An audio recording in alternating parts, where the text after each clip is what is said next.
Hello guys, welcome to the new episode of Aryan script. Aryan স্ক্রিপ্টের এই এপিসোডে সবাইকে স্বাগত।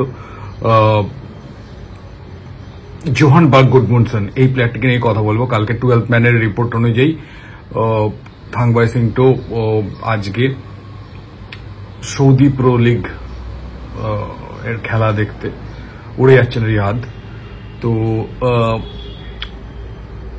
যদিও এইভাবে বলা হয়নি যে এই প্লেয়ারটিকেই দেখতে যাচ্ছে, কিন্তু একটি বিশ্বস্ত সূত্রের খবর অনুযায়ী তারা রিপোর্ট করেন যে মেবি হয়তো সৌদি প্রো লিগের কাউকে স্কাউট করতে যাচ্ছেন। তো এই প্লেয়ারটির নাম ভেসে আসছে বলে তারা বলেন। যদি আমরা প্লেয়ারটিকে দেখি, আইসল্যান্ডের 35 বছর বয়সী প্লেয়ার, সৌদি প্রো লিগে খেলছেন। দেয়ার ইজ এ পসিবল কি সৌদি প্রো লিগে তাকে আর কন্টিনিউ করা হবে না, 35 বছর বয়স হয়ে গেছে। হতেই পারে যে তিনি ভারতীয় ফুটবল সার্কিটে নাম লেখাতে চাইছেন 1 বছরের জন্য কি 2 বছরের জন্য।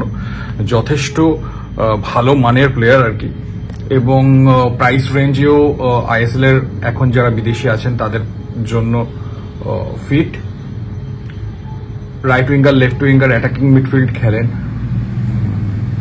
হতে পারে এই প্লেয়ারটি যদি ইস্ট বেঙ্গলে আসে তাহলে দুর্ধর্ষ একটা জিনিস হবে। ফাটাফাটি একটা বিদেশি চয়ন হয়ে গেল।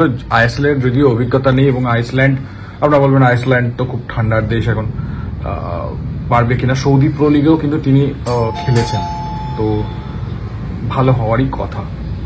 চলুন আপনারা কমেন্ট করে জানান যদি আসে তো কেমন হয়।